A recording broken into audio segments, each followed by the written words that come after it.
All right, thank you so much, people. Welcome to my channel. Today I'm going to interview Dele Momodu. We are going to have a little chat together. Don't ask me how we get together. Don't ask me how we met. I just wanted to sit down and watch this interview, and I believe you will learn something new. You will hear something you don't know about Nigeria from this interview. Last time I was fighting with the mayor on my last video I posted. I'm trying to correct him because always showing Africa one side will not help Africa at all. We need people to understand our problem so that we can solve it once and for all. Africa keep going abroad, wandering abroad, searching for greener pasture, whereas we have beautiful lands and there's so many things at home, but because of bad government, nothing seems to be happening. Yeah, therefore, those of you that are castigating me on comment section on my last video, I will not say you will not do that, but the truth about the whole thing is that we need to change things. Things need to be changed so that African youth will stop flying abroad. Africa is the only continent that allowed their youth to fly abroad, to go to another man's land and sacrifice their body and everything in order to make money. Whereas there is a lot of money in Africa, a huge money, that is enough to satisfy everybody. So before we continue, if you haven't subscribed to my channel, please subscribe to my channel. This video is going to be a little long, but I suggest you calm down and enjoy it. You will learn something new after watching this video. And if you haven't subscribed, please subscribe, share the video, give the video a thumbs up, and tell me what you think in the comment section. And we must continue. Thank you so much for watching, and God bless you. Yes, sir. I want to ask you something, sir. Yeah, since 2015, you have been witnessing so many things going on in Nigeria. And I just want to ask you just a simple question in the plain terms, and I know you will answer me straightly, please, sir. What do you think about Nigeria, and what do you think the way Nigeria is running right now? Do you think is the best way a country should be running? Because last time I checked, Nigeria happens to be the best country in Africa, and the best country that produce a lot of intelligent and brilliant people around the whole world. But right now, I don't know if you have something to tell us or the way your view on Nigeria's situation right now. That has produced some of the greatest human beings on earth. We're running it as if we're running an abattoir. Cows. We're discussing cows every day. A cow business is a personal, private business.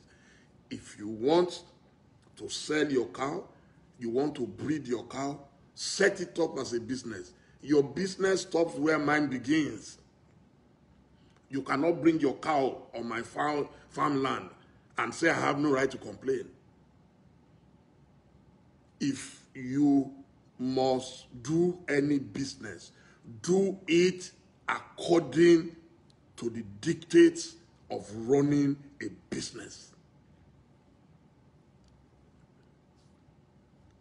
We are not the largest cow producing or breeding country in the world. We're not even among the top 20. How come we want to continue to practice archaism? We want to remain in the Stone Age. We want to remain in antiquity. People carrying cows up and down inside the bush, inside the forest. And then you endanger the lives of people. A man who studied and went abroad, got his PhD, will come back, and one illiterate upstart will just kill him, kidnap him, take his money, kill him inside the bush. Is that how to run a country? So when you say that, then they will say you don't like government. No, I have Fulani friends. Brilliant. Brilliant. So why do we want to reduce an entire race to cow? It's wrong. It's even unfair on the Fulanis. It's unfair on the hardworking Fulanis. It's unfair on the brilliant Fulanis who went to school. You can't bring everybody down. You should be upgrading people. Make sure more of your children go to school. Don't impoverish them. Don't turn people into ignorancy. Don't turn people into robots. Spend all the money. You have the power. What is the use of power if you cannot use it to empower your people? It's not to empower a few people to become billionaires, emergency billionaires. It is to empower your children. It's to empower your future. All right, sir. Then I will ask you again. Can you describe Nigeria? If somebody asks you to describe Nigeria, how do you describe Nigeria? If somebody asks you to say Nigeria in a plain tense, how can you describe it?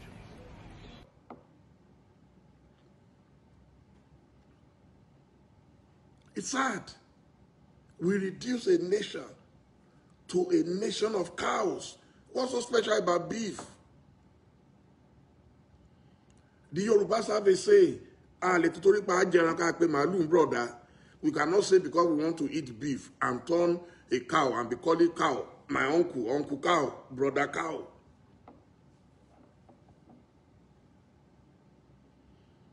And then we're told that these cattle rearers are not even Nigerians, but they have freedom to come into Nigeria.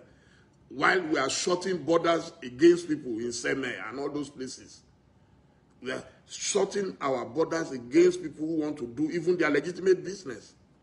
We are shutting borders and complicating life for our children who are going to school in Cotonou, in Lome, in Accra. We make life difficult, but cattle rearers can stroll in and out anywhere, and we say they have every right.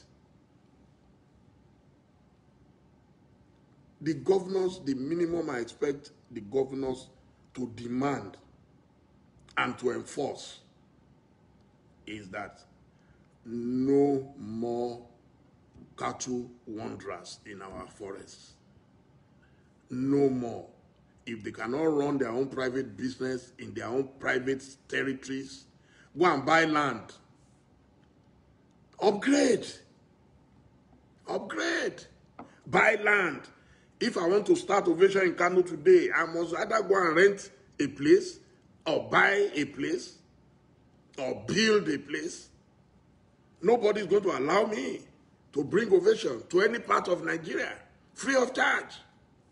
And then on top of it, destroy the people and the products you meet on ground.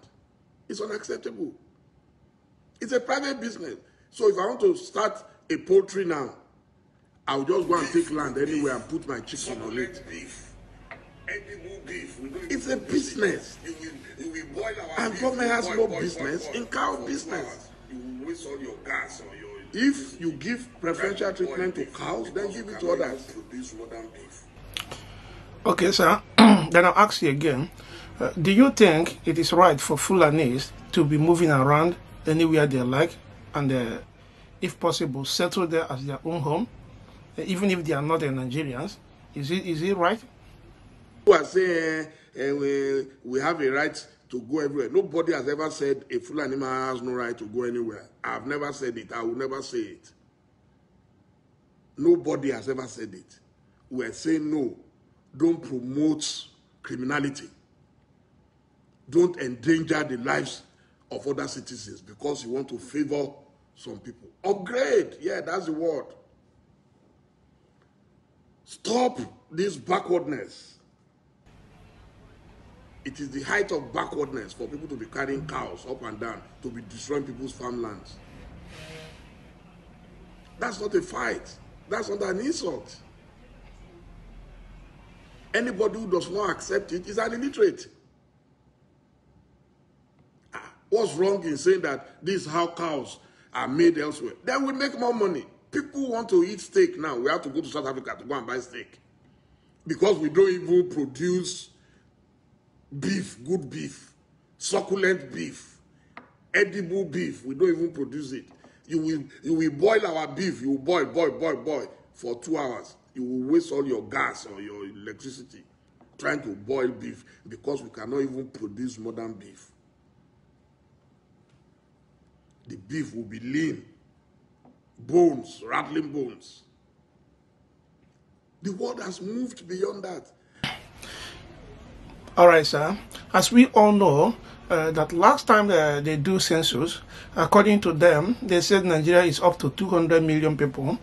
Do you think by now that Nigeria should continue roaming cattle from street to street instead of doing it the way other white people do their own? People like Holland, Israel, and all the rest, including America. Those people are the top 20 in producing cows. Do you think it is nice for Nigeria to still allow and be, roaming cow, the backwardness the way we are doing it? I want to know your views, sir. For the population of Nigeria, 200 million people, you cannot be producing cows that are still wandering in the bush. Nigeria needs food. Why do you think fast food is so popular in America? It's because for their population, they can't afford not to have fast food. You must produce good, edible food, and you must produce affordable food. Like the Yorubas will say again, if you prepare for madness for 20 years, when are you going to run mental? So when are we going to stop this nonsense? Government gets involved, protect the private business of some citizens, and you say they have a right to go everywhere because they've been doing it for 200 years. Must we be mad for 200 years? That's not a fight. I love the Fulani. Beautiful. Very beautiful people. Very, very, very beautiful. Extremely smart. But let's use that smartness to develop our country.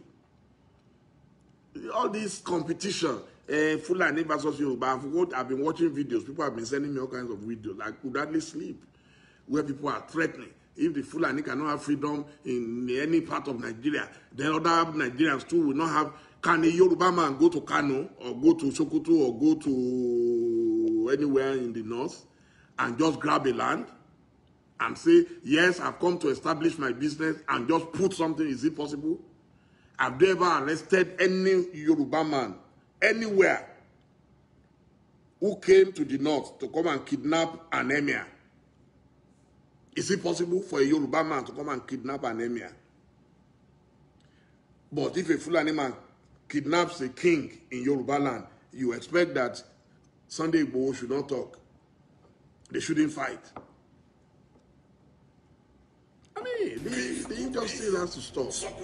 That's why people are angry. That's why people are bitter. Nobody hates me. I'm talking for myself. I don't have any hatred or animosity against any Nigerian, wherever you come from. Anybody who knows me knows. In our company, Ovation, I don't care where you come from. Nobody asks you where you come from before you are employed. Can you do the job? You get employed. That's all. I'm sure the editor of Ovation International is from Akwa Ibom. I got to know that later. I didn't know. He was born in Lagos. He speaks Yoruba more than Yoruba people. So it didn't matter. The man editing the Boss newspaper is an Igbo man. I don't know where he comes from. I've never been to his village. I've never asked for his village. The man in charge of Ovation Television is from Edo State. It makes no difference to me. You can come from anywhere. It makes no difference to me. I have friends everywhere. One of my closest friends today, we've never met. We met on Twitter. He's from Kano. Dr. Baba. He's from Kano. And he can tell you the things we've done together. I've never met him one-on-one. Never. I respect his brain. He has studied me, he has mastered me, and we chat almost on a daily basis. That's why I don't care where you come from. Do the right thing.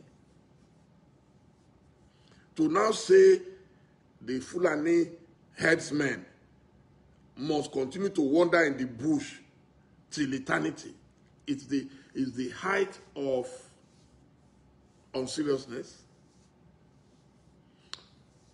lack of ambition. Nigeria should be more ambitious than what we are doing right now.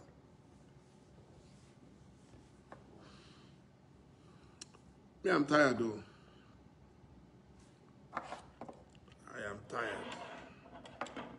just tired. The same story we've been hearing. This morning I saw, but we're tired of talking about cows every day. How can cow be the front page news every day in Nigeria? Cows. If you touch any of them, they say you call police and say somebody has destroyed. No, the police will not respond.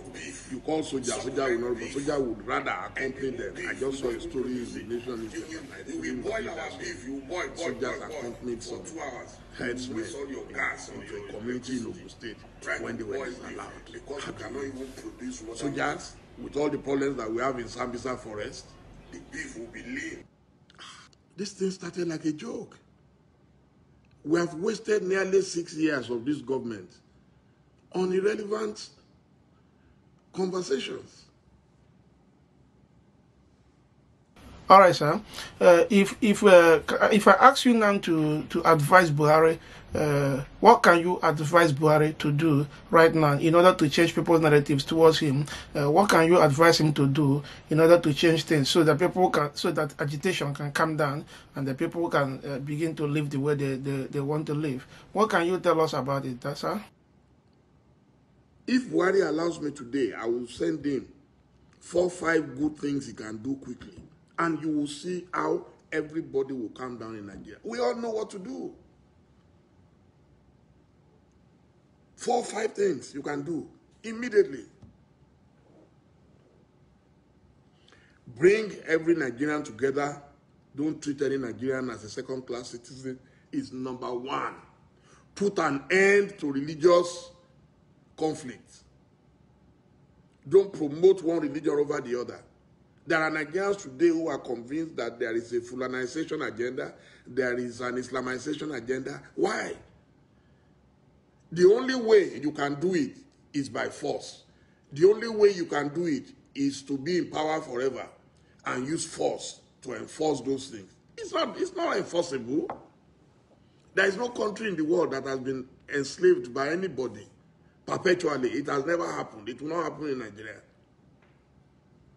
Your religion is your religion. My religion is my religion. It's nobody's business I may decide I don't want to be a Muslim, I don't want to be a Christian. That's my right. And it's enshrined in the Constitution of Nigeria. Nigeria is a secular society. Okay, I will ask you again, sir. What do you think? Nigeria should give Igbo people a chance to become president come 2023 if Nigeria is still existing? Yeah. What do you have to say about that, sir? How can anybody say an Igbo man cannot be president of Nigeria and I will accept it? Then it shows how brainless I am. If I'm the president of Nigeria today, I would have turned Southeast Nigeria into the hub, our own Silicon Valley. These are people endowed. They are as brilliant as the Chinese, the Koreans, and the Indians put together. We have them. Why are we not using them? But because there was a civil war before, and we said we have forgiven ourselves, and now, but you are forgiving yourselves, but an Igbo man cannot become anything in Nigeria, cannot be president, cannot be trusted to be Inspector General of Police, cannot be trusted. Why? Look at Joe Biden. He has already appointed Nigerians into his government. Already. Before his inauguration, he already appointed Nigerians. He didn't say, because they say Nigerians, so they are very corrupt people, all those stupid, sentiments that people express against us. He appointed them. Why? He saw their talent. He appointed the first black man. Now, Pentagon has a new Secretary of Defense. He's a black man. In Nigeria, you say an Igbo man cannot be Inspector General of Police. An Igbo man cannot be Chief of Army Staff. An Igbo man. Why? So if you don't want them, if you don't trust them, and they say they want to go, then so why are you then stopping them? Why are you stopping them? You don't want me, and you are saying, even slaves got freedom. These are people contributing to world economy, not just listen, not Nigerian economy. The Igbos are contributing to world economy. There is no country I have been, I will not find an Igbo man either at the peak of academia, at the peak of business, at the peak of professions. They are everywhere. Medical doctors, surgeons, lawyers, bankers, they are everywhere. And then we come back to Nigeria, you are discriminating against them. And you are saying they will not agitate for their own nation. We are the ones causing the problem. If you want an Igbo man, then bring them nearer and see if they will not perform. In this Lagos today where we live, anything we want to do now, innovation, the first thing is, let's go to computer village. Who are the people controlling computer village? Let's go to Alaba. Who are the people controlling Alaba? Do you think people with empty brains can control those things that the Igbos control? Even with all these fights, Biafra, if you go to Kano today, without the Igbo selling spare parts, nobody will function. All the cars there will come to stand still. You go to Sokoto, you will meet them there. Go to Borno, go to Iraq, go to Afghanistan, you see Igbo man doing great. And then we use the examples of a few miscreants to label everybody. So you can label the Igbo and say you don't trust them, but you don't want the Igbos to say we don't trust the Fulani or we don't trust the Yoruba. It's sad. I'm happy to talk to you this morning. I wish I had more time. I hope I can create time later in the day, but I must eat urgently so that I can have enough stamina to continue this work. All I have is media, and I will continue to talk. I'll continue to interact. Okay. All right, sir. I'm going to ask you the last question right now. Do you think Nigeria can be divided without firing a gunshot? What do you think should be the next alternative without shedding the blood in Nigeria? Be rescued without firing one shot. I'll give the last example. The British people said they were tired of being part of Europe. They didn't fire a bullet. What did they do? They went, did a referendum, like Mazin Amdekano has been calling for over Biafra, that I'm not saying we should fight with a gun. Let's do a referendum, and if the vote says to attend to Israel, then we all go our separate ways. People said no. How can you not like me and you are forcing me to remain with you? You must choose one. It's either you show me love. I always tell people, I said everywhere I worked, if I know I'm no longer functioning and I'm tired of the place, I resign and go. You can't force people to be part of a country when you don't see them as citizens of the country. You can't force them. That's the truth. I'll give the example of Britain again. In fact, the very day we got our office in London at Beaufort Court in South Key, Docklands, a bomb exploded next door. I thought it was Abacha because then I was in exile. I started running and shouting, Abacha, Abacha, Abacha, only to discover that it was the Irish Republican Army. They were fighting against the government of Britain that no, we want independent Ireland. Imagine. And I'm talking of a story of 25 years ago. 25 years ago, they were still throwing bombs in London. Can you believe it? The Irish Republican Army. What did they do? They had to negotiate. They declared Sinn Féin, just the same way our government is declaring IPOB. Now they are declaring them as terrorist organizations. It was the same thing that time. Sinn Féin was declared an enemy of the British government. But at the end of the day, what did they do? They had to bring them closer. If you don't want trouble, you must embrace peace. You must embrace dialogue. And the earlier, the better. Right now, it's almost too late.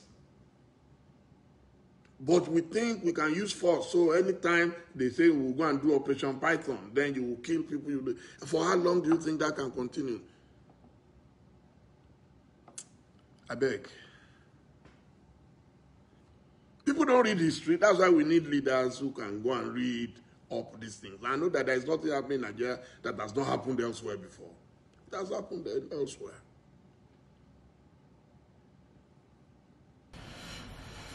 All right, sir. Thank you so much. You have heard all you have said. We are going to call it a day. Thank you so much for giving us your time. We really appreciate everything you said here. We're now hoping to see whether our government will rethink and do the needful. Before we conclude, we want to say thank you so much, sir, and have a blessed day. God bless you, and remain steadfast and keep saying the truth. We love you. We love the Yoruba brothers. This is the kind of thing we need in our life this time around. We don't need hypocrites. We need people to come out and say their mind, because I don't know why Nigerians are afraid. I don't know why Nigerians are afraid to speak up. Is it because of the gun or because of what they are going to benefit? Even if they want to benefit something, but they have not yet benefited for the past how many years, is it now they are going to benefit it? So I think it's time for everybody to speak up. You're a politician, and I love the way you speak. So I just want to say thank you so much, sir, for coming up and say the truth. And I want you to keep it up. If you still have time again, I will suggest you interview Nnamdi Kanu for updating what is going on around Nigeria, because I believe he knows so many things that happen in Nigeria more than any other person. And once more, I want to say thank you so much for giving us time. Remain blessed, sir. A blessed day, and if we have another opportunity, we will chat later. God bless you all. Goodbye.